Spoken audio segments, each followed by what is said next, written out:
Okay, cool. All right. Thank you, Julian. All right.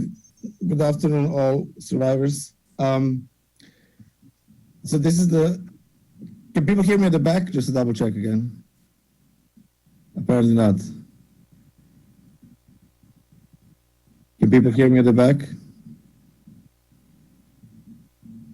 It's okay now? Okay. So it's the third lecture. And not intentionally, it turned out to split into these three parts. So last time we looked at, some examples of non-equilibrium phenomena which were intimately related with losses. And as I was telling you, these were things that one ran into without necessarily wanting to study non-equilibrium phenomena, but it can turn out interesting nevertheless. And then the third lecture is about some deliberate efforts to study paradigmatic non-equilibrium problems. Okay, and here we go back to this quote from Tolstoy that that all equilibrium systems are alike, and each non-equilibrium is out of equilibrium in its own way, which we want to kind of prove wrong, right? We as a community at some point. And so, as I was advertising, we're looking for these similarities between different non-equilibrium phenomena and see whether we can somehow put them on the same theoretical footing, right? And understand them in a similar way and classify them, at the way we are classifying equilibrium states of matter into universality classes or something like that. I mean, we don't even know, what the best language is going to be. But as you'll see, the best attempt so far is sort of reminiscent of how we are classifying equilibrium states of matter into universality classes based on some basic symmetries, form of interactions, and so forth. And so, as I said, it's going to be three stories. It needs to be three because it's the connections between them that make it all make more sense. But each of them individually is also something you would want to study anyway. Actually, maybe the title of the third one is not so good. The first one is a well-defined problem. It's a problem of the dynamics of symmetry breaking near a second-order phase transition, which is something that we run into a lot in physics. Second is about turbulence, which is also a ubiquitous problem in nature. And then the third one, it's called here universality far from equilibrium because that's kind of, it became studied more in that context. But it could also, as you'll see, it could also be called equilibration of a closed quantum system, which again is a generic problem that one want to consider in its own right, even without the opportunity or the promise to see for these connections and look for universality. All right. Sorry, before I start, actually, maybe if there's some question from last time you should want to ask now. Anyone? Who doesn't have a question? Okay, good. Okay, so the first the first story is about critical dynamics, and which means the dynamics of second-order phase transitions or dynamics of spontaneous symmetry breaking, and this so-called Kibble-Schwarz mechanism. And this is something that links to something we have already discussed naturally. So the scene for this has been set up before in the first act, or maybe the second. The first one, when we were talking about classifying equilibrium states of matter. Okay? So for those not familiar, this is the basic idea of spontaneous symmetry breaking associated with the second order phase transition. So here at the top, we have some disordered state, and I have already told you that the XY paramagnet is the same as the thermal gas, and XY ferromagnet is the same as the BC. So I'm going to use this representation with arrows because it's easier to draw than things like waves with phases, right? So this is at the top in red is some disordered high temperature state, which is symmetric, okay? Which means like if you turn your head every which way, like statistically it looks the same, right? And then if you go to lower temperature, sorry, I keep losing my mouse, so I get confused. If you go to lower temperature, you get some ordered state, okay? Here, a ferromagnet, but it could have been a Bose-Einstein condensate. And this state is not symmetric, right? Obviously in this drawing, right? Some direction becomes special, okay? So that's called symmetry breaking, okay? Now the reason it's called spontaneous symmetry breaking is that the Hamiltonian itself is actually symmetric, right? So the Hamiltonian told us, that it would like these guys to be ordered, right? But all the Hamiltonian tells you is like, I would really like all the spins to point in the same direction, right? But the Hamiltonian never tells you which direction. And so all of the states are equally good, and the choices are arbitrarily made spontaneously every time you cross the phase transition. And so if you repeat this experiment, many times, you might get any one of these outcomes with equal likelihood. That's why it's called spontaneous symmetry break. Now, without going into any maths, which is hard, I mean, it's hard to do maths, not to not go into maths.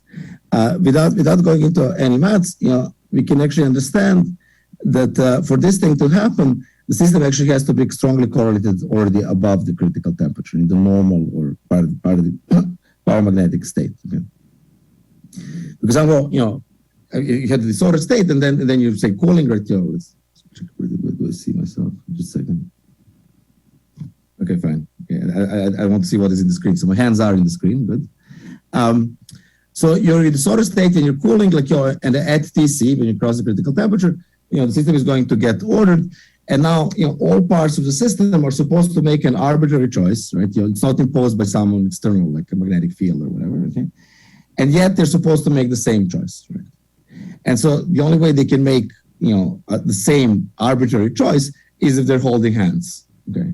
So, as you're cooling, the rumors start spreading through the system, TC is coming, you have to make a choice. And so they started, holding hands because at some point they will have to jump, and they want to jump together, though they still don't know which way they're going to jump. And so mathematically, the way this is expressed is that the correlation length, which is basically, the distance over which, they have managed to communicate and agree that they're going to make the choice together, diverges as some power law of the distance to the critical point. So this is a classical phase transition. So it's of course, it's a function of temperature, thermodynamic phase transition. So transition is some TC.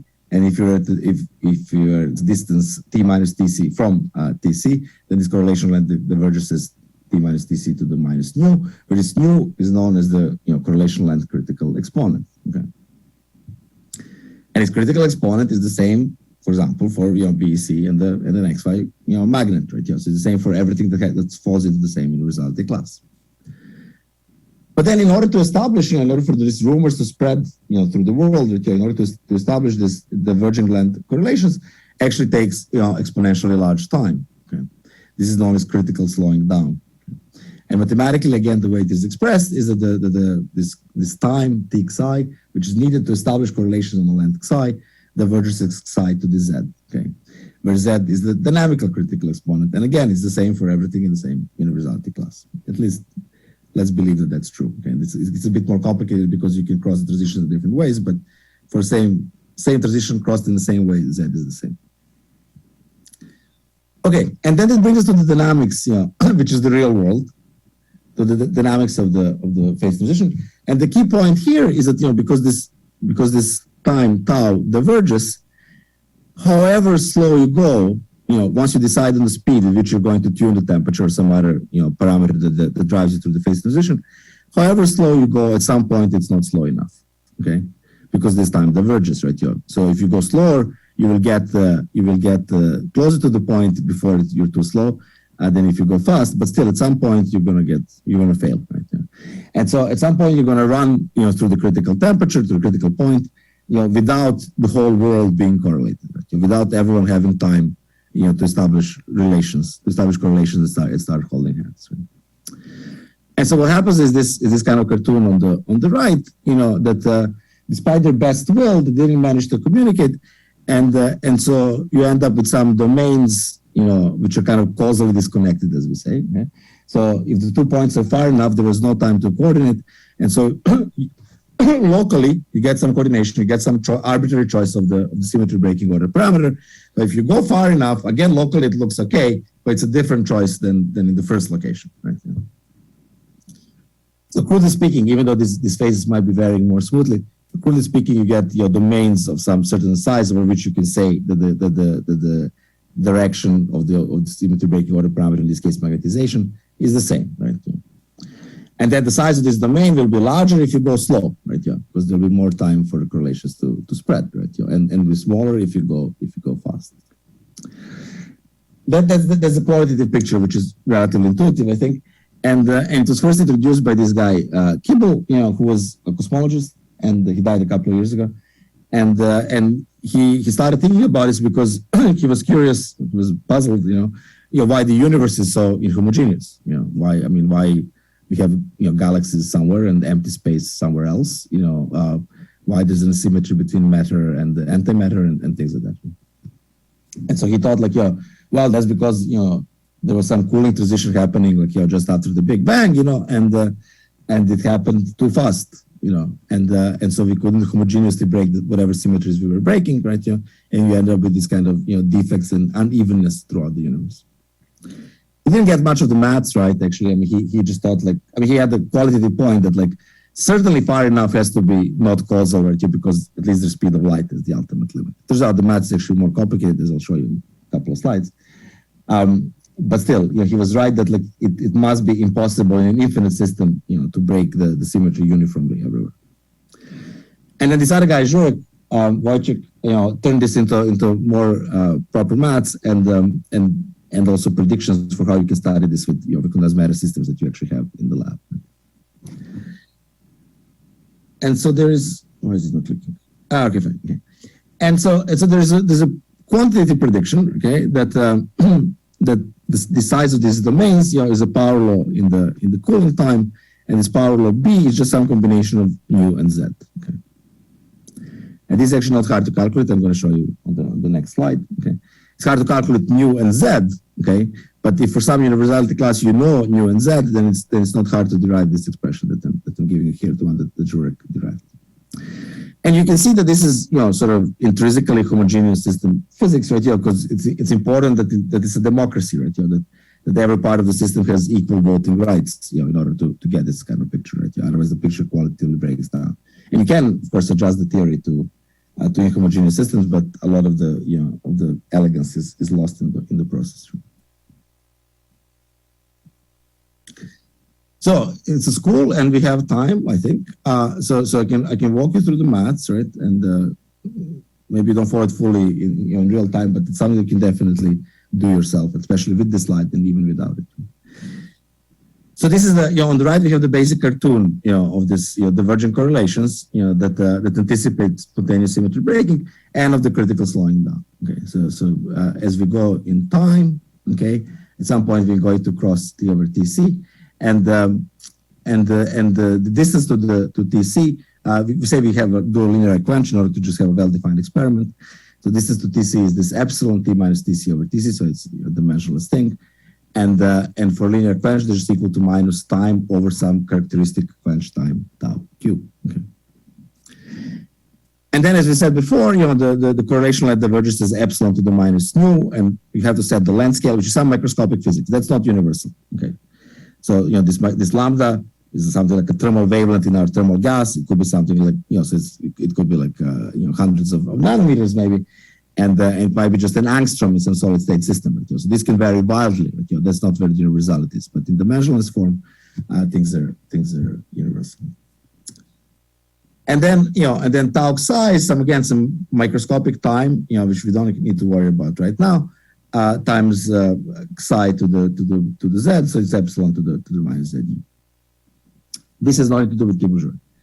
Now, this was true before them. Okay, and then the idea of this relatively simple scaling theory is to say that we divide the world like this. This is the so-called freeze out hypothesis, or adiabatic impulse adiabatic approximation, which basically says that as you're moving towards the critical point, at every point you assess, you calculate how much time do you need to establish equilibrium, to adiabatically follow, the evolving temperature.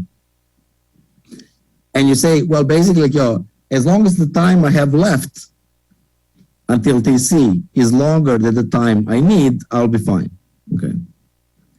And then you stop following adiabatically once the time you have left until you're going to inevitably run into TC becomes shorter than the time you would need in order to relax the system to this slowly evolving equilibrium. Right? And then you assume that in this shaded area, basically nothing happens. It's all just frozen, and then on the other side, the system is going to unfreeze again, right? Once away from the critical point, it again stops being as correlated. Right? And so the size of the domains is then, it's basically determined, already above TC at the point you freeze out, at the point you stop following, the calculation. The physical system stops following the predicted correlation line. So this freeze out time is basically when this tau psi, it's a negative t, is equal to the t itself, right? Minus t itself. Okay. I define this tau hat as a positive number. And then the domain size, I, the coherence line below TC, is set, proportional, whatever, to psi at the freeze out point. And so you have all the equations you need in order to derive the Zurich theory, right? I'll walk you through it quickly, but you could repeat it yourself, right? So I'm just rewriting what I wrote before. The tau naught times t over tau q to minus nu z has to be something like tau hat, whatever the prefactor is, okay? And then if I just divide, both sides of the equation by tau q and group everything to one side, I get that the epsilon at which the freeze out happens, which is tau hat over tau q, is tau naught over tau q to 1 over 1 plus nu z. And then from there, I get the psi, which is the same as the domain size d, to be lambda to tau q over tau naught to power b, where b is nu over 1 plus nu z. It really falls out. Everything is on the slide, right? You may not be obvious in real time, but if you stare at it in your room for a few minutes, you'll see that it all falls out. Okay, so that's the prediction. And then, this is from the 80s. I mean, Kibble is already in the 70s and Zurich is in the 80s. And soon afterwards, people started, paying attention to these ideas, like, doing various condensed matter experiments where one might see this. And indeed, there's a really a wide range of experiments where qualitatively you see this basic idea that, like, the faster you go through some ordering phase transition, the more mess you make, right? It's monotonic for sure, and that qualitative idea has been confirmed, reasonably quickly, first in 1991 in some liquid crystal experiments.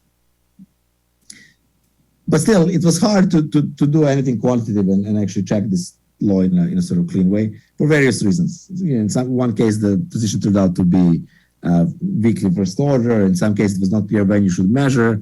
But most commonly than any of those specific cases, usually the problem was some inhomogeneity in the system. This idea of equal voting rights and full democracy when we choose to, when it comes to the choice of the order parameter, it was never really fully satisfied. And so now, in the last few years, not just us, but many people have managed to do cleaner experiments with various types of homogeneous systems. So this is I give you one in detail and then flesh out the other ones as well. So I've shown you these diamonds before, okay?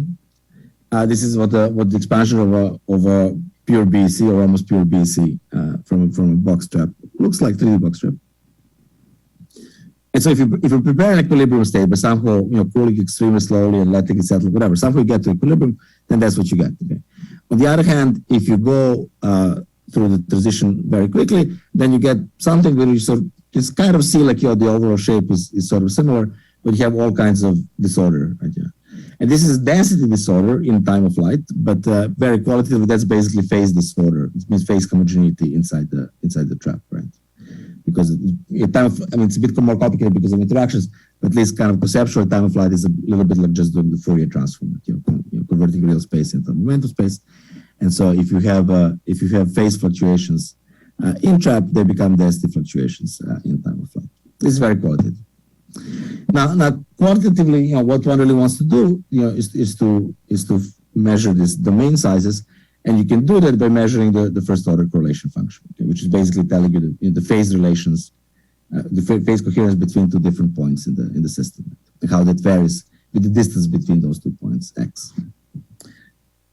And so for experimentalists or interested theorists, I sort of quickly give you the idea of how this can be done. It's something one can call Bragg-Ramsey interferometry. So how many people know about Bragg scattering? Okay, very good. And how many people know about Ramsey interferometry? 2 separate fields. Okay, fine. It's not bad. And for the others, I guess it's sort of intuitive. Okay, so Bragg scattering is like it's like the reverse of what Bragg said originally. He was thinking about scattering light of matter And in our field, it's gathering matter of light. So you set up some optical standing wave, and you diffract atoms of it, right? And they get some momentum kick, which is given by the periodicity of the lattice. Right? And then Ramsey basically means you do something twice, okay, with some time in between. Right? It was originally introduced to improve clocks. It was with microwave or RF transitions, but one can also do it with Bragg transitions, as we do here. So the basic idea is illustrated here for a 1D system, because it's easier to visualize. So you have some system which has some length L, along X. It has maybe a little bit of momentum spread along Px, which is, well, it has to have it at least because of Heisenberg, because L is finite, but it might be actually more spread because it has phase inhomogeneities, because you just cross the transition non-adiabatically. And then what you do is you do a weak Bragg pulse, which basically makes a small copy of the system, including all the phase inhomogeneities, and gives it a kick, right?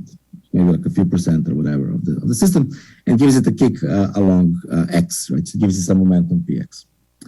And then you wait a little bit, so this thing moves along, right? Because it has non-zero Px on average, it's moving along X. So you wait a little bit before you get to this place, but not too long, and then you do it again. Okay. And so when you do this twice, like with some time in between, but not too much time in between, then basically the final outcome of this process depends on the interference of these two small red copies of your cloud, but they're displaced, right?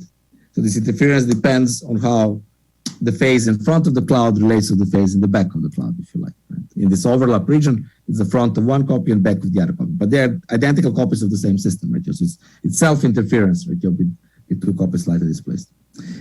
And so if you do some maths on that, you see that actually you don't need to see any phase structure or anything like that.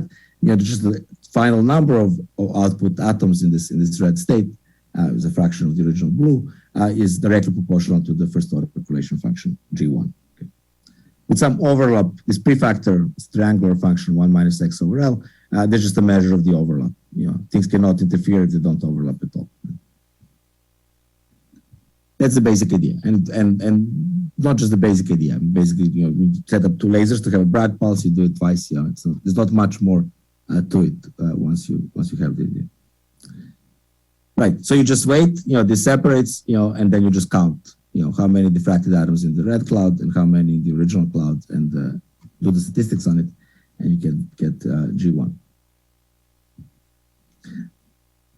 And so, related to the pictures in the top left corner, if something is fully coherent, then this G1 is a constant, but you're measuring G1 times this triangular function, so you get this triangular function in blue, which goes all the way to the system size, right? So the system is fully coherent.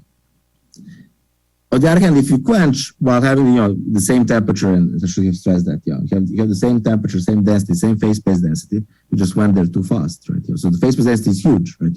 It's supposed to be deeply condensed, right? But you just went there too far, so you have this phase disorder. Then you get these red lines, okay? And the light red or pink, I don't know what it looks like on your screen, but the lighter red corresponds to a faster quench, right? So smaller domain size, faster decay of the G1, the first order correlation function. And then from these red curves, you extract, the characteristic domain size. They fit it just with an exponential, which turns out to fit some theoretical model, but that's not so important. You could use any heuristic function just to extract the characteristic length scale. And so again, let me remind you what we expect.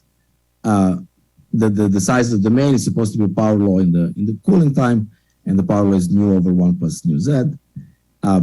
The characteristic, microscopic units for us are something like a micron. Patch time is whatever you make it, and tau naught is probably something like collision time, which is tens of milliseconds. But it doesn't matter. You're just looking for the exponent, right? And there's two predictions. Okay, I didn't tell you anything about nu and z, just what B is in terms of nu and z. So the mean field says that nu is a half and z is 2, so B should be a quarter. And then the beyond mean field critical theory says that nu is 2/3. Actually, it's not 2/3, it's 0.67. It's just very close to 2/3 and easier to remember this way. And z is 3/2, so B should be a third. Okay. But this is a higher level expectation, right?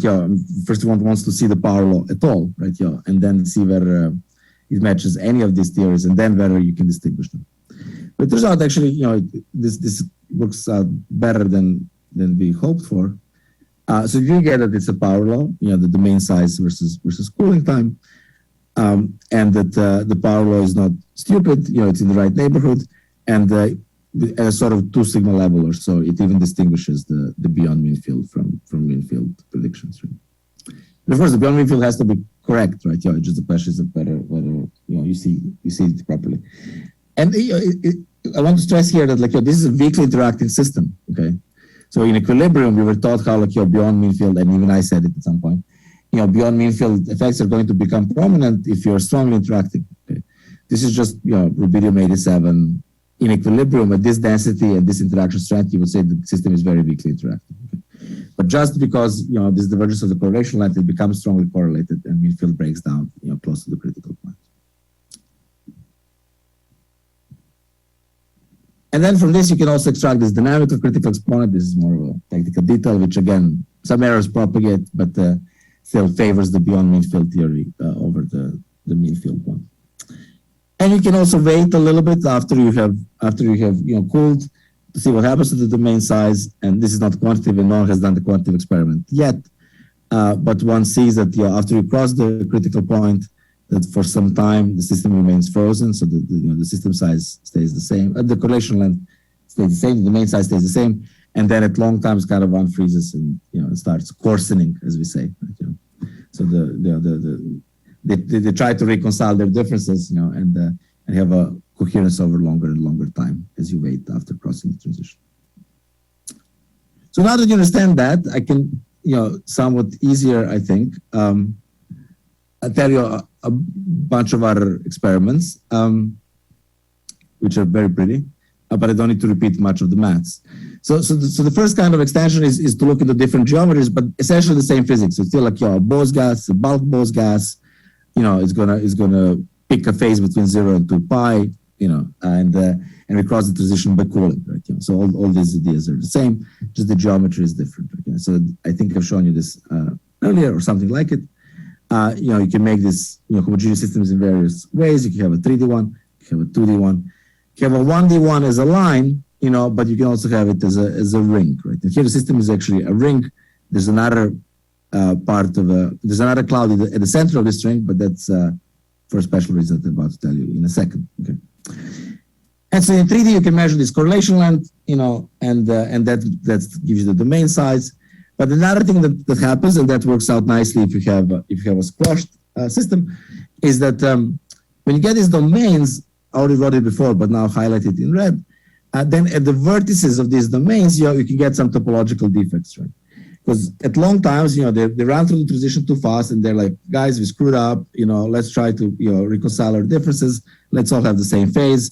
Of course, that's going to cost some energy has to be dissipated to do that, but still, you're going to try. And but sometimes you run into problems. Like you have some place where 4 domains meet, and you go around, and of course the phase is single valued everywhere. But as you make kind of the simplest interpretation of how to jump from one phase to the other, when you come back, you realize that the winding of the phase is not just 0, but 2 pi or minus 2 pi or plus 4 pi or whatever. Yeah, it has to be some integer times 2 pi. But if it is a non-zero integer times 2 pi, then you cannot unwind that phase, and so you get some vortex there. And so 2D is nice, as a complementary measurement that you can see these vortices, and you go faster, you see more of them, you find more vortices than if you go slower. And then in 1D, as I said, like the guy in the center is there as an experimental trick. So it's there for a reference. So what happens in 1D, and this is actually, that's how Jouret wrote the paper as the first proposal in 85 or whatever.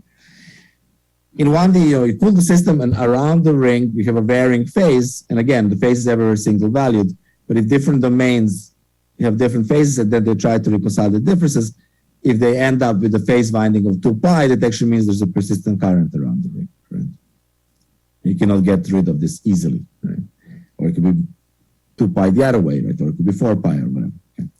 And so then when you expand this ring on which you're actually doing the experiment, and the little guy in the center, which just provides the reference phase, then if there's no defects, if there's no phase winding, you get concentric circles, as the interference pattern. But if you have a phase winding, you get spiral. If you get the phase winding the other way, you get spiral the other way, and so forth. So these are all very pretty, detection tricks. And yeah, I don't go to numbers that now you have to count what power law you expect depending on dimensionality and depending on what you're looking for. But in all cases, yeah, you see these power laws that which somehow agree with theory. That's one kind, of extension that you can do. Actually, I forgot to put the reference for these papers, but they're among these. So the 2D one is the Schumas 2015, and the 1D one is the Corman PRL 2014.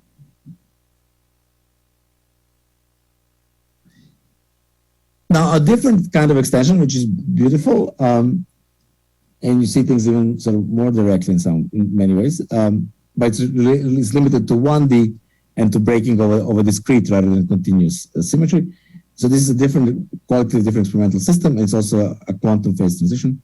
So what we see here is an array of atoms trapped in optical tweezers. Has anyone told you anything about this kind of systems in this course, this school? Something a little bit? Yeah, okay. So we have these optical traps, readily tuned. They can trap atoms rather than repel them, and people have developed techniques to make these tweezers trap a single atom. And then they have also developed techniques to have a bunch of such traps, right, which you can configure in all kinds of ways. Here it's just a 1D chain. Right? And then, so on top we see this 1D chain of atoms in the ground state. And then what one does is try to excite some of these atoms into a highly excited Redbird state. Okay? And to show that involves something called the Redbird Blockade. This is more than I want to talk about this in this course. That if you excite one, you cannot really excite the neighbor because Redbird atoms interact strongly, and so one shifts the resonance frequency of the other, so the other guy is not in resonance anymore, doesn't get excited, and so forth.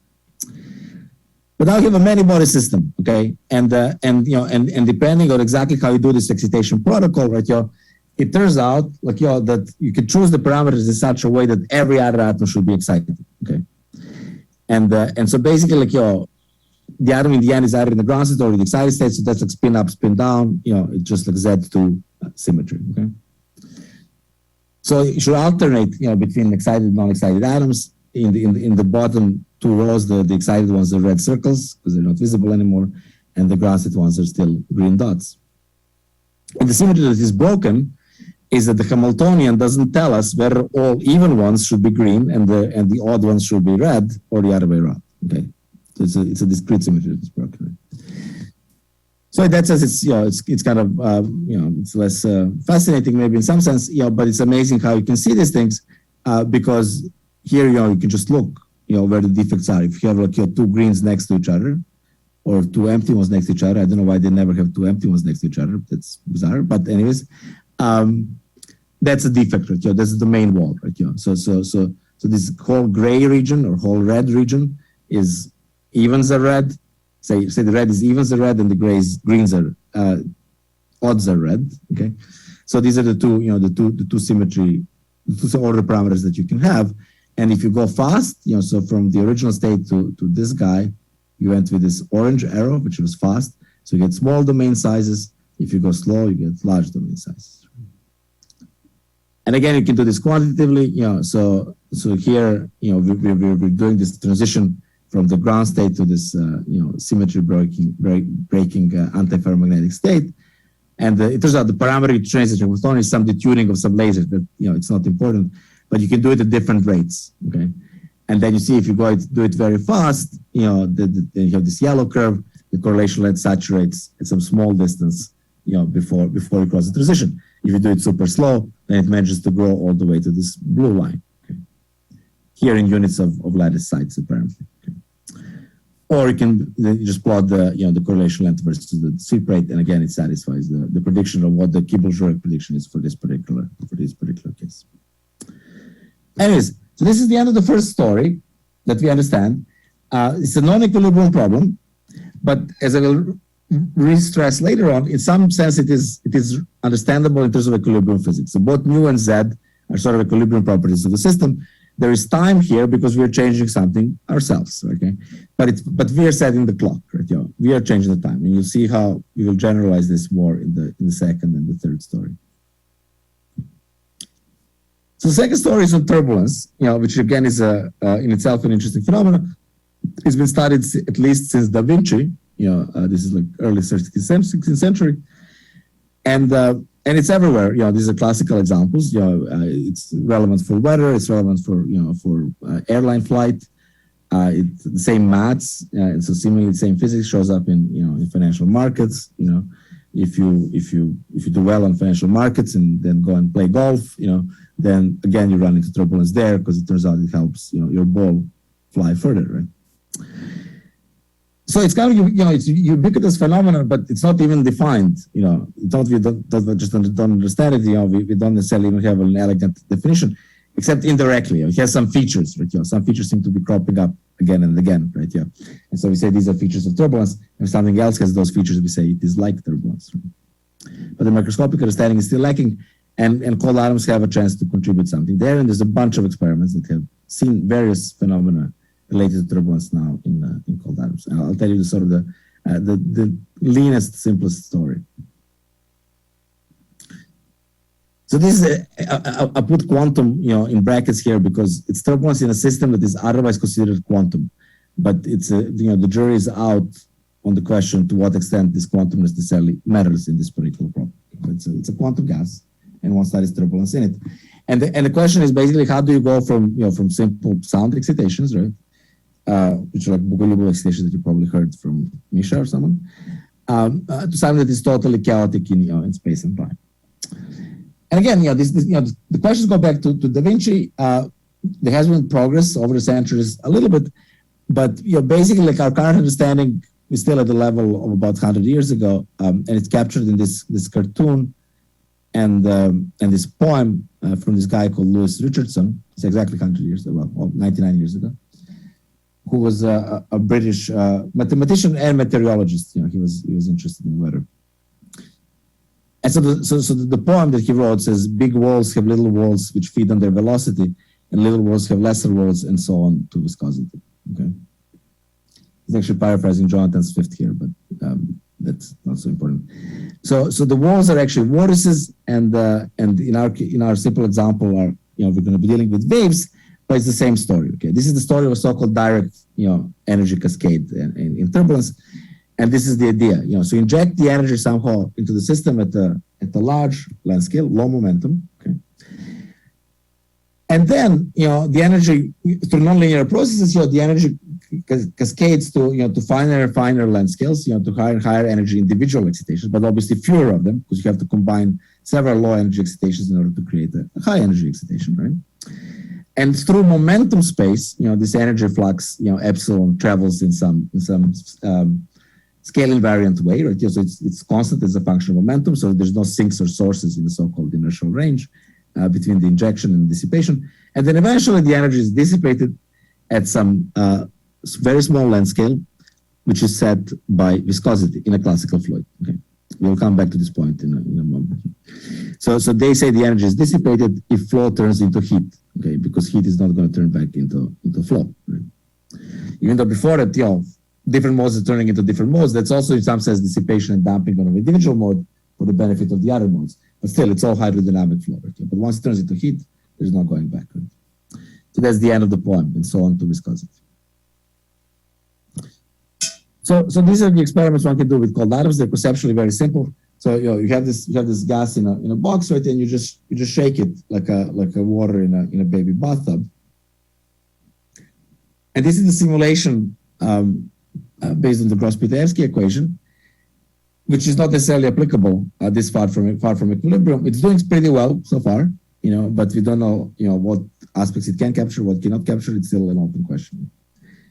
But certainly it captures some basic ideas. One is that you see this direct cascade, which means like, that if it restarted the movie, you're pumping the energy, you're initially driving the system at large length scale, but eventually you get finer and finer structures. That's a key feature of a direct cascade. And the other important concept in turbulence is the emergent isotropy, which means simply the fact that you drive the system anisotropically, you're shaking just left, right, but at long times you see like just as much excitation going up and down. Okay.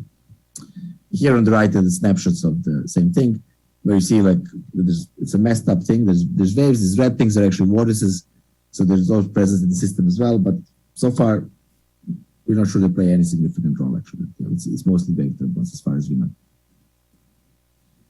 Now, quantitatively, one does something very simple in comparison, which is again just turn off the trap and look at the momentum distribution. Again, I'm showing the diamond before. Before you start messing this guy up, it expands like a diamond. Once you mess it up by shaking it, for a couple of seconds in this case, with the potential which is equal to the chemical potential of the initial cloud, you mess it up completely. Okay, so this state is now dominated by kinetic energy. It doesn't seem to have any coherence. It doesn't seem to reflect the shape of the container or the shape of the drive or the symmetry of the drive. Now, if you know a little bit, but not enough, then at this point you could quite reasonably be skeptical and say like, well, maybe you just heated it up and this looks just like thermal cloud. Isn't this what a thermal cloud looks like? Just isotropically. But it's not just that, because it's actually a very, very low energy state, right? So the circle I have drawn here corresponds to energy of half, the critical temperature. And if you just sum the second moment of this distribution, see that the energy per particle is actually very low. It's about 0.1 of KTC, okay? But the coherence is completely fucked up. And so again, this is a good homework problem, based on thermodynamics you have learned last week. I give you here the answer, okay? But you should make sure that you can do it yourself. You may wish to try to do it yourself, that if the energy per particle, I cannot define temperature because this is not a thermal state, but the energy per particle is 0.12 KTC, but then if a system with such energy per particle was in equilibrium, it will actually have a condensed fraction of 70%, okay? This calculation is the homework problem. Nobody will check, but it's a challenge for those who want to feel challenged.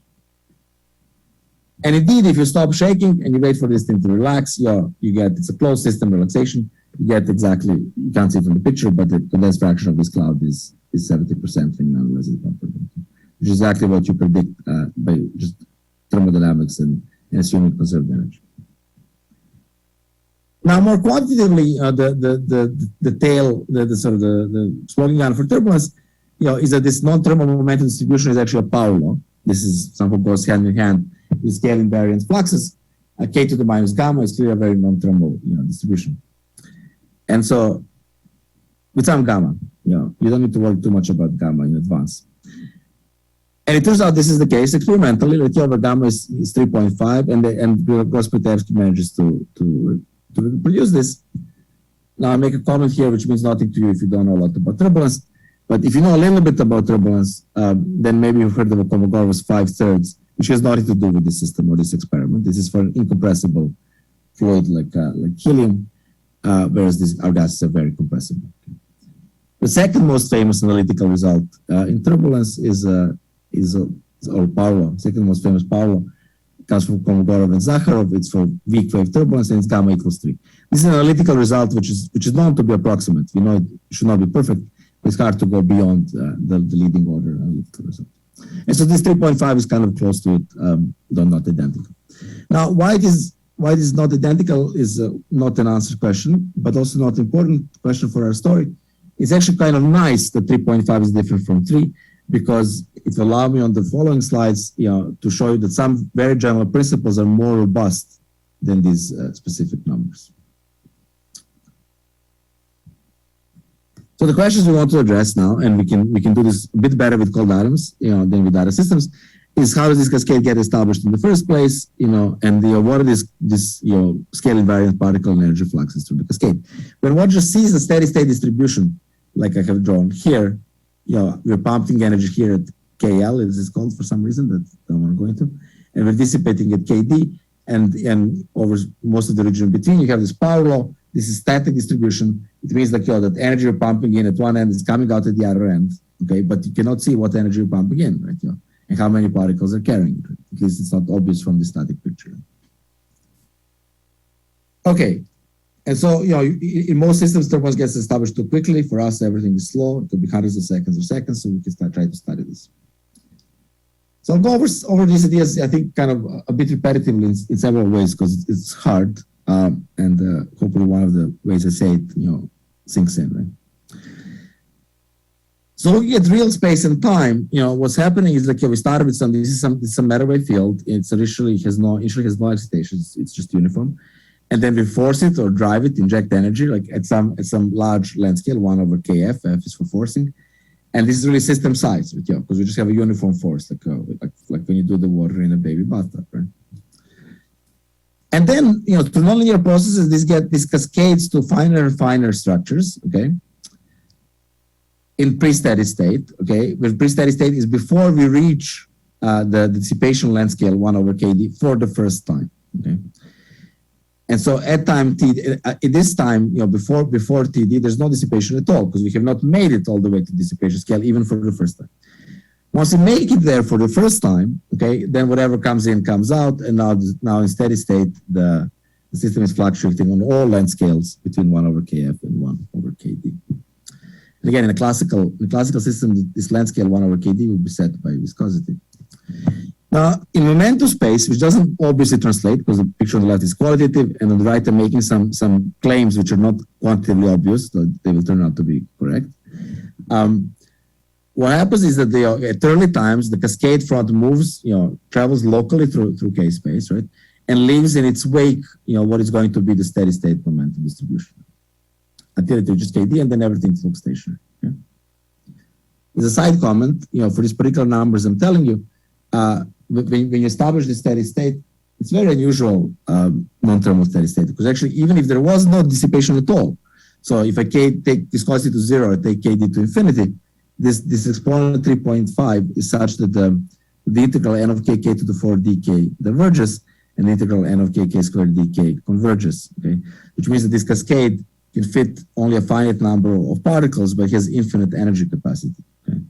And so actually, even without dissipation, you could keep pumping in energy forever and the momentum distribution would look the same, right? Because it's like just one fraction of a particle, mathematically speaking, right? That is adding infinite amount of infinitesimal number of particles is adding a finite amount of energy at very high momentum. Now, the cartoon I have just shown you is actually is borne out in simulations and by now also in experiments, but simulations are easier to show. Okay?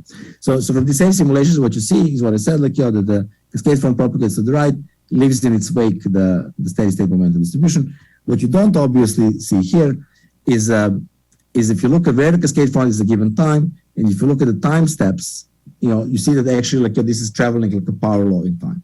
Okay? The cascade front is t to some time to some exponent, and what it means is that all these curves are self-similar. Well, they're self-similar even visually, but it can also be collapsed into a single universal curve by rescaling space as a function of time, using some exponent beta, and then using another power law exponent alpha to just renormalize the whole function. It's a complicated function to read, again in real time, but you'll get the slides to think about at home. But basically what it means is just the cascade front is traveling as t to the minus beta, okay? And we can actually predict what this beta is, okay? So I know I'm pumping in energy at some constant rate, and I know how many states I have to feed and how much I have to feed them. How much I have to feed them is k to the minus gamma, and how many states I have to feed is k squared, and then each one, a particle in momentum k has energy k squared also. So you get this k to the 4 minus gamma dk. Dk is proportional to dt, and so I can solve this, just by integrating, and I get that the exponent, which tells me how the cascade front travels through time, should be minus 0.67, and then alpha has to be just gamma times beta, and it is in these simulations. And I thought, okay, fine. I'm going to show you the experiment. Okay, fine. So experiment like this has not been actually seen yet, but I'm going to show you a different experiment which will confirm this beta, and also teaches you a little bit about how you can do dirty tricks in experiments if you have good ideas and extract a lot of information in a simple way. So back to our cartoon instead of the simulations. Okay, at pre-steady state, so before this time TD, the cascade front is propagating locally in K space until it reaches some dissipation scale, which classically will be set by viscosity. Once we reach there, we have a steady state over this initial range, okay, which means we have scale invariant fluxes, but we don't know what they are, okay. And so the experimental trick, which is shockingly simple, is that in cold ions you can just tune this dissipation scale KD, and that can actually give you information about both the cascade front dynamics and the scale invariant fluxes in the steady state. So to progress now, we have to understand a little bit what is dissipation. Okay, it's a surprisingly non-trivial question, and like only after getting into experiments, you start thinking, when you understand what it is, and you realize you don't necessarily understand what it is, and even the experts don't always immediately agree still. So classically, we say it's a conversion of energy from macroscopic hydrodynamic flow to some microscopic degrees of freedom that we cannot keep track of, and which, for lack of a better word, we call heat. Okay. But the thing is, that really the key point is that that's irreversible, right? The heat is not going to get turned back into flow, and this is how people talked about it for classical fluids. Then people started doing experiments on superfluid helium, and they said, well, there's not going to be any dissipation at all, right? But there was. And then it took them a while, as in decades, sort of to cleanly understand that that's because when we talk about turbulence in liquid helium, we talk about vortex turbulence. And vortices can do funny things. They can cross, they can reconnect, they can tangle up, they can do all kinds of things, okay? That's all vortex turbulence. But they can also dissipate energy to sound. They can also dissipate energy to waves, right? And it turns out that's an entropy increasing process, such that the vortex can decay into waves, but the waves are unlikely to spontaneously reassemble into vortices, right? And so this is irreversible, right? And so they said that's why we have dissipation, right? Because you don't follow those waves, right? It seems like energy is going down because you converted from vortices to waves, and we don't in our experiments we don't observe the waves, we observe only vortices. So there was a redefinition of what turbulence, of what dissipation is. It's actually still in the system. It's not really heat; it's still flow, right? But if you can't see it, you call it lost, right? And then you come to these atoms, right? Where actually no information is lost, right? When I look at the momentum distribution, we see all the energy that there is in the system. So one mode might decay, and you might associate that with some kind of viscosity, but all the energy remains in the system. Everything is observed, except the only way that the particles stop participating in this turbulent dynamics if they actually leave the trap. And so the only dissipation there is in this Richardson sense in the system is it happens at the momentum which is just root of the trap depth. So this is again a momentum space picture. We're forcing it at low k, but at high k somehow there's this emergent isotropy. Everything is propagating outwards in k space, no dissipation at this point. Then at some point you hit kd, and you start seeing the dissipation of energy. The energy leaves the system in the form of particles just leaking out of the trap. And so the experiment is shockingly trivial, conceptually, right? You just shake the system and you wait and you see whether some particles leave, right? And so this is the pre-steady state over here where there's no loss, right? Which also confirms an important concept of turbulence, that the fact that it takes time to propagate to the dissipation scale shows you that dynamics are local in momentum space. And then you have some linear loss rate, right? Because it's a constant energy flux, i.e. constant particle flux. And so you get two bits of information from a curve like this. One is where is the onset, right? This is this delay time, which will give us beta that we're looking for. And the other thing is the slope gives you the particle flux, which if you know that your depth, trap depth also gives you the energy flux. And so neat, results come out of this. Okay, so let's look first at the early time dynamics. So we had the prediction from a couple of slides ago. When you have the slides, you can look back. That we predicted the cascade front goes as t to the 0.67 with the measured gamma of 3.5. Right? So forget the theoretical one. If it's all consistent, if some similarity is consistent, then with the measured gamma of 3.5, we should get 0.67. And then, just turning that into observables, the trap depth is the cutoff momentum is root of the trap depth. And so in terms of the trap depth, which is what you actually control by changing the power of the laser, this delay time TD should be UD trap depth to 0.675, right? Which indeed is what you get in experiment, 0.73. Or you could invert this and get the beta is minus 0.68, where the theory says minus 0.67. And then it's a bit of a maybe digression at this point, but from the steady state fluxes, which you see just by what is coming out at the other end at high momentum, you can see how the particle flux varies as you vary the cutoff momenta, is to the viscosity, the synthetic dissipation, right there. And you see that the particle flux decays as 1 over kd squared within error bars, which tells you that the energy flux is constant, which makes sense. It's independent of dissipation scale, right? So it's just equal to the energy injection, right? And it's equal to dissipation rate. That's how you get the steady state. But if you go to very larger and larger KD, if your cutoff is a smaller and smaller length scale, then you get something which is similarly paradoxical. I mean, every mathematical physicist will tell you this is a known fact, but the physicist, you think like, this doesn't make any sense, because they'll tell you like, for a direct energy cascade for large enough KD, you have energy flux without any particle flux, right? But it is true, as much as it sounds counterintuitive. Yeah? That if you take KD to infinity, if you take the limits in correct order, you see you have a vanishing particle flux, but the energy flux tends to a non-zero constant. And this demonstrates actually something called the Zeroth Law of Turbulence, okay, which is hard to see. And you can imagine when something is called Zeroth Law, that many things rest on it. Now, okay, I'll come back to maybe I'll first tell you just in one sentence, but I'm not going to fit this into the course. But turbulence is also fascinating because you can have very different things in different dimensionalities. So, for example, if you go into 2D, and there are experiments on this as well, you can still get what I just showed you, the so-called direct energy cascade, but you can also get the inverse cascade, right? Which means that you have excitations at some small length scale, and they go to large length scale. And some people will tell you that's why we have weather. You have some tsunami somewhere happens far on the other side of the Earth.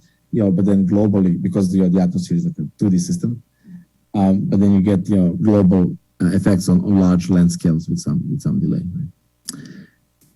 And so an example of such a inverse cascade of transfer of energy from small to large length scale is so-called Onsecure clustering of vortices. I don't have time to go into it, but it has been explained. It has been observed in this papers, both from Australia. From a couple of years ago. So here, all the vortices of one circulation pile up together, and the other side pile up together. And here, they did some tricks also to measure directly the sign of the circulation of the vortex. But I'm not doing it justice, but I just want to tell you that's another exciting research direction.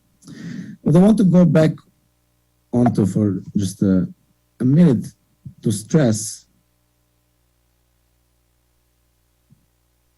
the relationship, I should have maybe said it earlier, the relationship between this and what we learned before about critical dynamics in the Kibble-Jurek story, okay?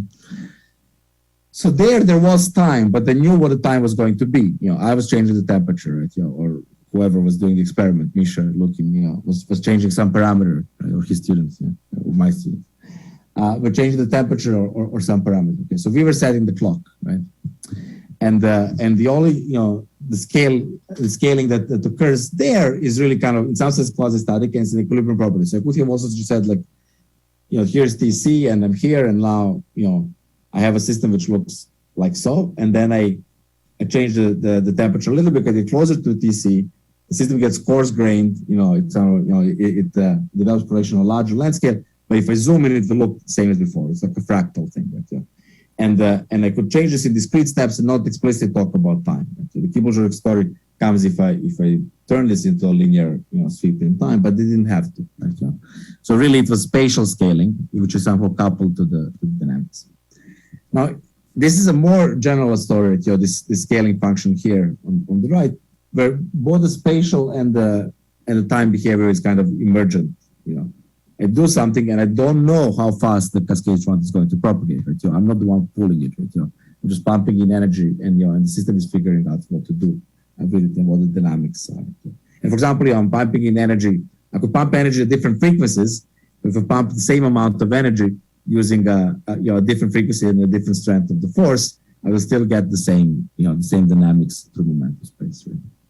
So this speed of the wavefront is kind of emergent, right? So it has nothing to do with the frequency at which I'm driving the system. Okay. So now we come to the third story, which is going to bring the first two together. I hope. I mean, it does, but I hope it will be clear. So, we could call this universality far from equilibrium because we're trying to put things together, but we could also call it a specific example of thermalization in a closed quantum system. So suppose a very generic scenario where we have some closed quantum system, and I don't care how, but somehow I have made a crazy initial state, okay? So this is log n log nk, occupation in k space versus log k, and I made this stupid rectangle. Like, this definitely doesn't correspond to any temperature, and just something that cannot persist, right? If you let the system go. And so starting with this, crazy arbitrary, initial state, if I let the system go and try to allow it to equilibrate, what will happen is, for some, we might be reminiscent actually kind of evaporative cooling. I have cut off the tail, okay? I don't have the tail of high energy particles, right? Which means that this equilibrate, it should cool in some sense. Of course, the temperature is not even defined, but what should happen is that there should be more coherence developing, if you like. A lot of particles should flow to low momentum, right? But it's a closed system, right? So even though most particles might flow to the low momentum towards some kind of thermal distribution, at least some have to go to the high momenta in order to conserve energy, right? It's a closed system.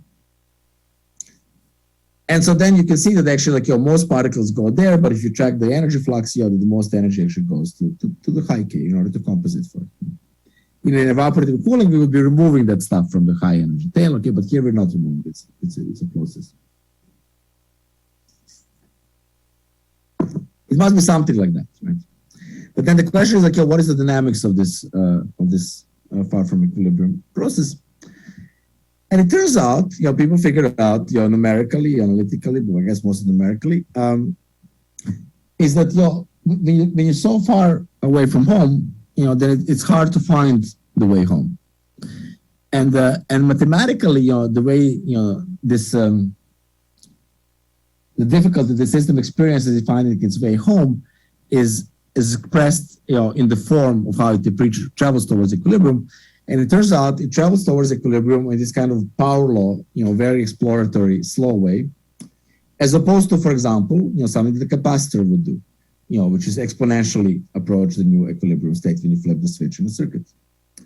And you can see somehow, without going into any maths, this picture of knowing where you're going kind of fits the maths, right? Because when you have an exponential relaxation towards equilibrium, that means that the slope is proportional to the distance you have to travel, right?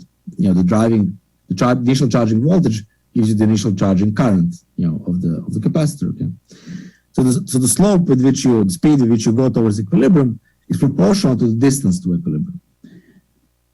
But in order to know the distance to equilibrium, you have to know what equilibrium is, right? So without really knowing what equilibrium is, there's no way you get this exponential solution. At least it kind of hangs together. These exponential relaxation solutions, are intimately tied to the system knowing where it's going. And here it's not so sure where it's going, it seems. And so the way this is expressed is mathematically through this slow power law movement through momentum space. Right? And so both the particles, which is the infrared dynamics, and the energy, which is the ultraviolet dynamics, seems numerically, could show this kind of so-called spatial temporal scaling or dynamic scaling. But its exponents alpha and beta, are individually could be something complicated, okay? But often there's a relationship between them, just like we had before, alpha equals gamma beta for turbulence. Usually the relationship on the ratio is set by some conservation law. And you will see some examples soon. Okay, so this, at least to me, conceptually brings this, the first two stories together. So the slowness is like critical slowing down, right? Everything is fractal somehow. At the same time, mathematically, it's also very much like turbulence. And so the language has emerged. I don't know exactly the history of what was going on in theorists' heads, whether they were looking for something, that the numerics, or first the numerics, then looked for a name, whatever. But looking at the similarities to previously known physics, people started talking about this far from equilibrium dynamics as looking like a system is passing by some non-thermal fixed point. This language of fixed points comes from the normalization group studies of equilibrium, phase transitions.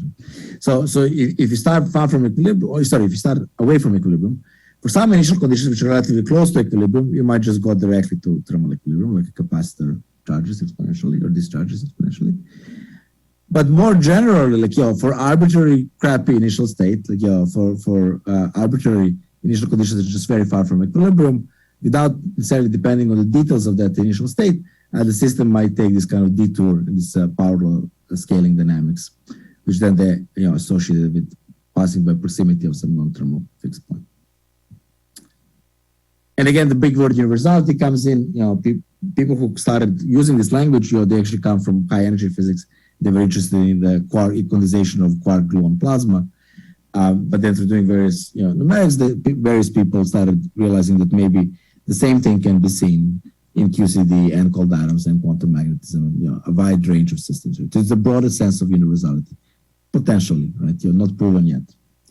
Where these exponents alpha and beta, could characterize far from equilibrium dynamics as long as they're the self-similar dynamics, right?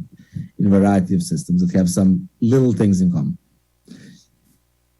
And so I'm not going to show you the first experiments on this. The first experiments were done in Vienna and Heidelberg in 1D systems, and they showed this kind of scaling behavior. But the interpretation is a bit hard in 1D because those systems are not homogeneous. It's only IR. So there were some caveats, but these were really the first pioneering steps. Right? I'll show you where we are now, where things are a bit cleaner with the homogeneous systems and picture more complete, also in 3D. So it's a very simple experiment, given, again, conceptually, given what you have learned so far in the first two lectures. So you have some initial equilibrium gas, which is above the critical temperature. And then you want to suddenly do something to it and make a stupid momentum distribution, okay? And one way to do that is like you change something fast. That's what we said the quench is, right? Your quench is when you change something fast. But fast with respect to which clock, right? That's a bit arbitrary. Only dimensionless numbers can be small or large, right? So we have to compare fast with something else. And actually fast means compared to the equilibration. So if you're changing something, but the system is interacting and trying to equilibrate as you go, then things get a bit involved. Now here one can do a clean quench by simply turning off interactions, right? So everything is fast and the interactions are completely off. Right? So we use our Feshbach resonance, you turn off the interactions, and then you can do whatever you want to the system because it has no ability to equilibrate. And the simplest thing you can do is you lower the chop that and you just cut off the distribution like crazy. Right? You just get rid of, in this case, I think we got something like 90% of the atoms, but 99% of the energy. Right? So the energy per particle changed by a factor of 10, dropped by a factor of 10, without the system being able to thermalize. And then you close the system again. Now it's the eyes of the system, and then you turn the interactions on, right? And that's actually really sets T equals 0, and you see how the system evolves towards equilibrium, okay? And based on thermodynamics, one can calculate, okay, with this total energy, temperature is not defined, with this total energy, this total particle number, I know the system should be partially condensed. I even know what the condensed fraction should be. Okay, so at T equals 0, you start looking, right? And you can look at the spectral particle density, which is just nk times k squared, or spectral energy density, which is nk times k to the fourth. And both of these things are, conserved when integrated over k, right? So the particle number and energy is preserved. This is what distribution looks initially, and then it evolves in such a way that the particles flow, to the left, to low momenta, and the energy flows to the right, to the high momentum. As before getting into fancy theories, just as a sort of heuristic dumb experimentalist, looking at these distributions, you can also define two effective temperatures, right? You can the so-called classical field definition of the temperature, which you extract from the low K distribution, or you can simply look at the peak of this distribution, and then you have like from high school, the peak of distribution is at root T, right? And so by looking at either low K or high K, you can define two different apparent temperatures, and that at early times they're totally different. Okay, but then again, logarithmic time scale, eventually they converge onto each other, and they actually converge into something that you can predict. Okay, you can just calculate from the total energy and total particle number. Now the question is whether before reaching equilibrium, whether this path to equilibrium shows this dynamic scaling that the theorists predict. It turns out it does. It turns out this hypothesis is not bad.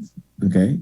So again, the dynamic scaling means that you have self-similar functions that you can move along space with exponent beta and then normalize it with alpha. Right? And you can do it separately you have to do it separately for the IR flow, just going to the left, and the particle flow and the energy flow in the UV. Right? So in the IR, you see that things collapse with some exponents which it's not our business to understand for now, but you can make sure, you can check that your exponents are not stupid because the ratio alpha over beta equals 3 is consistent with particle conserving transport. Okay? I don't have time to spell it out, but if you think about it, just what the momentum distribution is, you can appreciate that for particle conserving transport, you get alpha over beta equals the dimensionality. So in this case, 3. And then you can look at the UV, here I actually called the spectral energy density rather than the N of K, because it's nice, looks nicer for dynamic range. And this also collapses, again, with some exponents we don't necessarily have to understand, but the ratio makes sense that alpha over beta is 5, which means it's energy conserving transport. It's D plus 2 for quadratic dispersion relation. Okay, we're almost finishing. So, there's 2 more advanced slides. I think I can give them at least a minute, but you can stop paying attention if you want to not overload and just pay attention to the main story. So then I'll come back to the main story just for 1 or 2 slides at the end. So the first more advanced slide is like, how does this depend on interaction strength? Okay, so we can, at t equals 0, we turn on the clock, okay, but we can also set the speed of the clock by changing the scattering length, A. And so the first question, which is not like a great success, it would be like, it's more like lack of great failure, is that these exponents are independent of the interaction strength. That's actually like a basic check of robustness. We would be in trouble if they were not. And so both in the IR and the UV, sorry? Did somebody say something? Okay. I got some strange sound on this end. Anyways. Both in the IR and the UV, you can take curves with different times and different scattering lengths, like, and there's a way to collapse them all. Okay, that's good that things work, so it's not a disaster. But the deeper question here is that is not obvious. It was not obvious a priori. Is how does the clock speed depend on A? Right, and this goes back to discussions from before 1995 about whether the clock should scale with 1 over A or 1 over A squared, where if it scales like 1 over A, that means that somehow coherent dynamics in this highly populated modes is what dominates the behavior. If it scales as 1 over A squared, then it means more like classical collisions is what dominates the behavior. And it turns out the evidence is strongly, so this is pure experimental result, that the clock scale, the speed scales as A, or the clock time scales as 1 over A. That's the first more advanced slide. The second more advanced slide is about the condensate formation. So I told you, like, your energy and total particle number such that the system should be condensed. But I also told you that, like, that in the IR we have the scaling of the functions, this dynamic scaling behavior, and that somehow doesn't seem, it seems inconsistent with the idea of condensation, right? Because if the condensate is just a peak in K equals 0, then you can't scale things, to 0 or scale them back out of the 0. And it's true, it's not consistent with that. However, what is consistent is what in reality happens is that you get some non-equilibrium quasi-condensate, which is riddled with all kinds of excitations, maybe vortices, phonons, whatever. Okay. And then with time, as the time progresses, like this condensate also becomes cleaner and cleaner. And so this is an attempt to characterize that process a little bit. And a neat way to do it is to look at the saturated Bose gas distribution. So this is the one we have seen in lecture 1 or whatever. It's just the Bose occupation number. And if mu goes to 0, then at low K, this just looks like Rayleigh-Jeans law. So 1 over K squared. Okay. This is a so-called classical field occupation number. And then you can consider, it's nice to consider this quantity, which is the integral of the momentum distribution up to some K. Okay. So if nk is 1 over K squared and you integrate it over K squared dk, then the saturated gas leads just to linear growth of this function. Okay. But there's an offset due to the condensate, right? So there's a peak in K equals 0. This is for an infinite system, perfectly ordered BC. Okay. There's a peak there's a delta function if K equals 0, and the integral over the delta function is the total number of atoms of the condensate. And then beyond that, Fk should grow linear. It turns out that this is a convenient quantity because it generalizes nicely to far from equilibrium and finite systems. Okay. So if you have a finite system, you can still see this kind of shoulder, over here. where beyond some point you see linear behavior, which is your effective temperature, and the jump is not just like a delta function right here, but there's a clear inflection point once you have the condensate, and so you can extrapolate the classical field behavior, and the intercept gives you the number of atoms in this quasi-condensate, if you like, and the width gives you the width of the momentum distribution.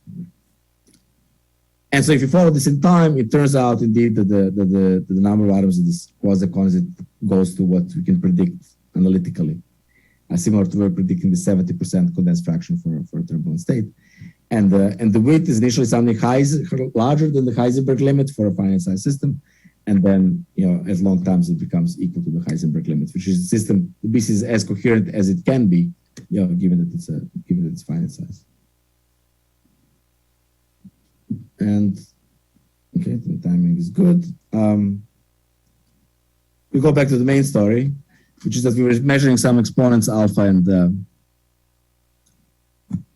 beta in the IR in the UV. We actually don't need both alpha and beta. We don't need to discuss both alpha and beta anymore because the ratio was fixed by simple physics. In one case you have particle conserving transport, in the other case you have energy conserving transport, and that theorists agree, experimentalists agree that this is satisfied. So the question is just what beta is, say, or what alpha is. But let's say beta. Okay. And so the state of the affairs right now, is that in the UV, the prediction, this observed experimental minus 0.14 makes sense with minus 1/6, which is predicted for weak wave turbulence. So it's not just mathematically looks like turbulence; it is turbulence, right? It comes from the old turbulence papers. This prediction.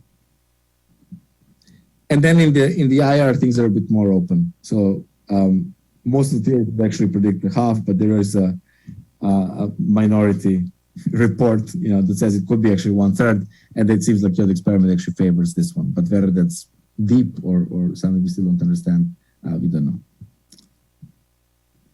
And so this is the state of affairs.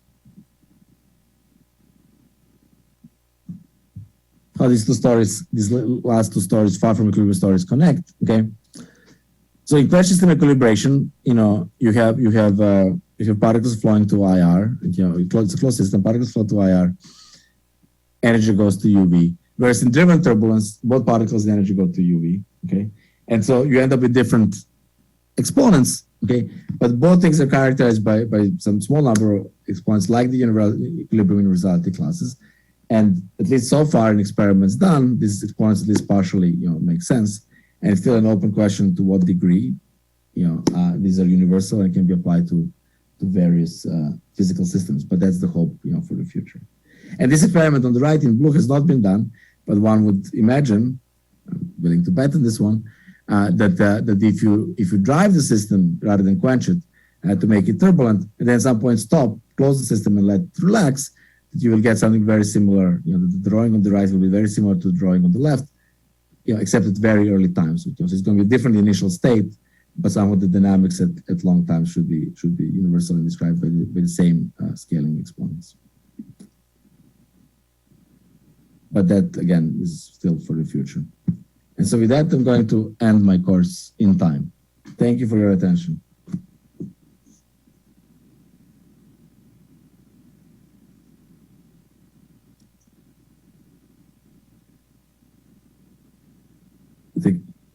Are there any questions, or is there like is there someone there, like Toma or some other? There is again.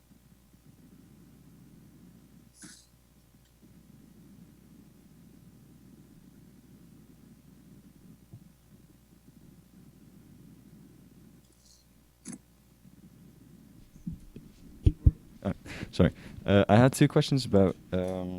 First one about the where you say that the energy flows to higher momentum, right? So at a certain point you showed, can you hear me, by the way? I'm really struggling. So I say the energy flows to higher momentum. Yes, I do. Yeah, so it looks like your dispersion changes over time, but it looks like a dispersion for higher temperature. Yeah, exactly.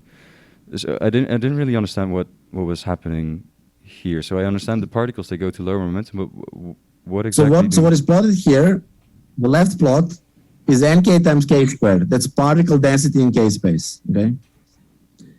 and on the left graph. And the right graph is nk times k to the 4. That's energy density in k space.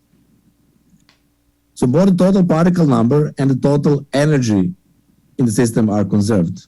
I don't have the graph here, but they are conserved to like single percent or something, okay?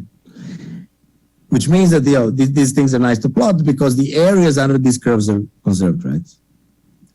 And so here, for energy, I would say like, aha, okay, so at short times, energy sits mostly at 1.8 inverse micron.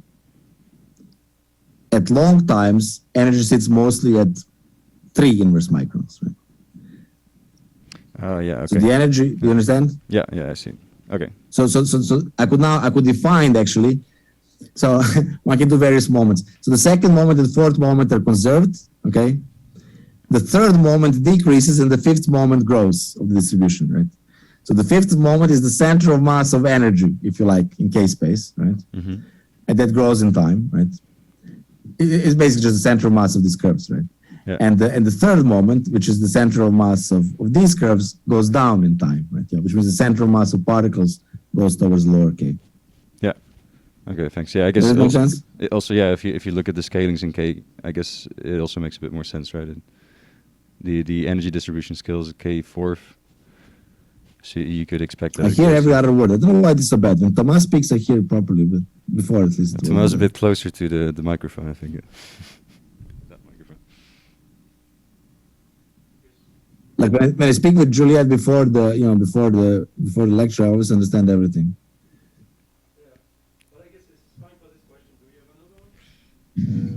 If it's fine, then okay. Yeah. I didn't know if there was a follow-up. Yeah, one more question. Okay, so I have one more question about the. So this was about the second, basically the last slide that you showed. Basically the last slide, okay. No, so two before. This or this? One earlier. This one, yes. So okay, the second graph you have. K on the x, and you have the Fourier transform of k on the y? No, this function fk is this cumulant, if you like. So it's the integral of nkk squared up to some k. So it's basically the number of particles up to some k. Okay, and so the oh, that's very loud. So now you extrapolate the linear part down to the 0k, and from that you extract the condensed fraction of your cloud. Now I was wondering, can you just do this for any cloud that you have? Like if I would make a BEC in the lab, I'd let it expand, I can make this graph and I extract the condensed fraction. Like usually you do like a double Gaussian fit, right? Yes, if your data is good, yeah. But it's not so easy. I mean, it's not so easy to have good data, but that's right. So all this relies on is basically this. You can do various things, or you can just plot nk times k squared, okay? And then basically if you are saturated, if mu is 0, there's a region of small k's where it's flat, okay? That's a way to see where you have a BC. Okay, now maybe I should try to, sorry, let me first get myself on the screen so I know what you see, because otherwise I don't know what's in the camera, okay? And then I'll try also to turn around. And I'll try to use some tool, okay? So this is the y-axis here, okay? And this is the function. And this is the function nk times k squared. And it looks just flat at condensation point. And if you have a condensate, there's something rising. At low k, there's something rising above the flatness. If you don't have a condensate yet, there's something dropping below the flatness. Okay? Because the exact perfectly saturated gas has 1 over k squared. And k is 1 over k squared, right? Yeah. Yeah. Now when you're not quite condensed yet, so mu is slightly negative, right? Then it's not true at k equals 0. At actually, that's why it drops, right? But there's some, again, region that you can figure out, like by just looking at the occupation number, right? If k squared is larger than this negative mu, right? But the whole thing is still large compared to 1, so that you can expand the exponent, right? So at some point it's going to be flat. Now the thing is like this is an ideal gas picture, right? And so it works much better in homogeneous gas experiments than in harmonic trap experiments, right? because the mean field, so theoretically it's there, but it's ideal gas, right? And then it also depends how good your resolution is, right? So things tend to get blurred, at low K, and it's not easy to see 1/k² divergence. And we see that if you plotted nk from time of flight before you multiply by k², it should diverge as 1/k², right? And of course, it doesn't diverge within a pixel. Like at some point, even if you have great resolution, at some point you hit the pixel, and there you get the finite number, right? Rather than 1/k² divergence. However, it is nevertheless a useful tool, even if you have some complicated imaging effects, to multiply by k², again, depending whether you have a box or a harmonic trap, to multiply by k², see what the flat part is, draw that line, and then see whether at low k you have more or less. There might be complicated wiggles because of reasonable imaging resolution, things like that, but whether at low k you have more or less atoms than you would predict by the classical field, right? Because the imaging resolution would generally kind of kill this, in 0th pixel, you always go to 0 because you have something finite multiplied by 0, right? Rather than something infinite multiplied by 0. But then it overshoots above the curve, and you can look at the integral at low k, and if it is above what the classical field predicts, you have a condensate. And it can be useful. I mean, I don't want to sort of be responsible for, for retracted papers in the future, right? So one has to figure out, in one's own experiment, what to trust and so forth. But it's a useful idea. It is a useful idea. I mean, theoretically, it's beautiful. As soon as you go to the lab and do it, you're like, oh yeah, shit, no, it has to go to 0 because there's pixel size, and you have to rethink, what happens. What does the imaging do? Where does it redistribute particles? Of course, finite imaging resolution conserves particle number, but that's something initially confusing to the distribution. Right? But the idea is useful, and here we're not trying to resolve this thing. That's why this is a clever function, because it sounds it's clever because it hides a lot under the carpet, but keeps the essence, right? So the dotted line basically tells you, even thermal distribution diverges, right? And I don't care if the imaging messes up a little bit, just the total integral will be the same, right? But the stuff above it is the condensate, right? So the condensate. Anyways, I know it takes a while to get your head around this picture, but it's a very useful picture in the end. Okay, thank you.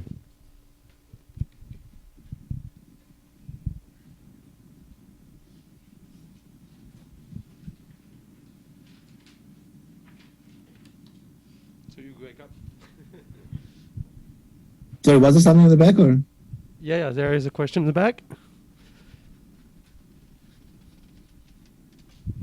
Hey, thanks. I have one quick question. Basically, on a follow-up on Arthur's question, you end up having a relation between the 3rd and 5th moment of your NK distribution. Could one think about other relations between higher moments? How far does this universality goes when it comes to the momentum distribution, this n of k, which is not really momentum or out of equilibrium? I'm sorry, I'm really guessing very vaguely. Yeah, I can. What you said, it's I wasn't saying anything too deep. Maybe I made it sound deeper than it was. So you have some momentum distribution, right? And it's just a neat observation that conservation of particles means the 2nd moment is conserved. Conservation of energy means the 4th moment is conserved. And then if you think, how would they show that the energy goes to the right, except it's visually obvious. How would they show that? You would say, well, if I want a number, I will calculate the center of mass of this curves with same area, right? And then you realize, like, oh, wait a minute, that's the 5th moment, right? And then how would they show that the particles fall to the left? Well, I would find the central mass of these areas, or these curves, which all have the same areas, right? And then you realize, like, oh, wait a minute, there's a 3rd moment. I don't know if it's deep. I mean, I think it's kind of obvious, but like when you realize it, but I don't know if there's something deeper one should learn from that fact that the 2nd and 4th are conserved and 3rd goes down and 5th goes up. Okay, but so we haven't done some systematic studies on higher moments of this distribution. You mean what would they mean? I don't know what they mean. These guys have names. They're called particle and energy spectral density. No, yeah, but we can certainly think about higher moments, right? Like mathematically, yes. Mathematically, and you could also study the relations between these higher moments mathematically. But do they mean something physically? I mean, is it their question or a statement? I'm not sure. I don't know if it means something physical. One could certainly think about some quantities, but the question is more mathematically if one could also study them and also see some sort of relations the same way that we do. For example, this ratio between alpha and beta that we are talking about could also be extended to higher. Oh, I see. I'm not sure because maybe, I mean, I don't want to stop anyone certainly from discovering something, but it's a bit different certainly than alpha and beta story because these properties of moments, well, actually, I don't know, maybe you're onto something, but I feel like the properties of moments depend on the shape, whereas the relation of alpha and beta does not depend on the shape. Except, I mean, at least not self-evidently, right? Yeah. Now, maybe further research will discover that the shape was inevitable, right? And so in that sense, there's a hidden connection between alpha, beta, and the shape, right? But in principle, when you do this analysis and you say like, yo, I'm going to collapse these functions, you don't need to have any understanding of what the shape of the function is, right? If they're self-similar, right? And you could still find that like, yo, if the particles are conserved, alpha over beta should be D, you know? If energy is conserved alpha and its quadratic dispersion, alpha over beta should be D plus 2, right? And we have seen this now, for example, in 2D since, I mean, I'm not showing it now, but it definitely works in 2D as well. I don't know. I don't want to be dismissive because maybe there is something much deeper there, but definitely the history of it is, so when people started this in 1D, but there was no theory at all, they were like, oh, look, we can collapse this with some alpha and beta, without making, just looking at some squiggles, without making any assumptions about the squiggles.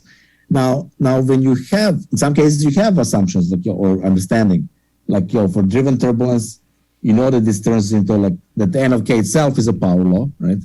And then you can see there's less freedom, right? Then I know that alpha equals gamma times beta, right? Plus, if I know I'm pumping energy at a constant rate, I can even predict that beta is whatever it is, 1 over D minus gamma minus 2 or something like that. I don't know. I have the formula somewhere. So actually, of all three, only one is independent, right? Because there's physics in the shape, and that's maybe not accidental, right? But it's a case I know, right? These guys are making broader claims, or well, are they? They're not saying explicitly like even when the shape doesn't make sense, the scaling will work, but they don't mention any assumptions about the shape. Right? But maybe it's a very good question. I don't know. That even though shape is not assumed in this form of a type of analysis, that the shape is inevitable, for some other reason. Right?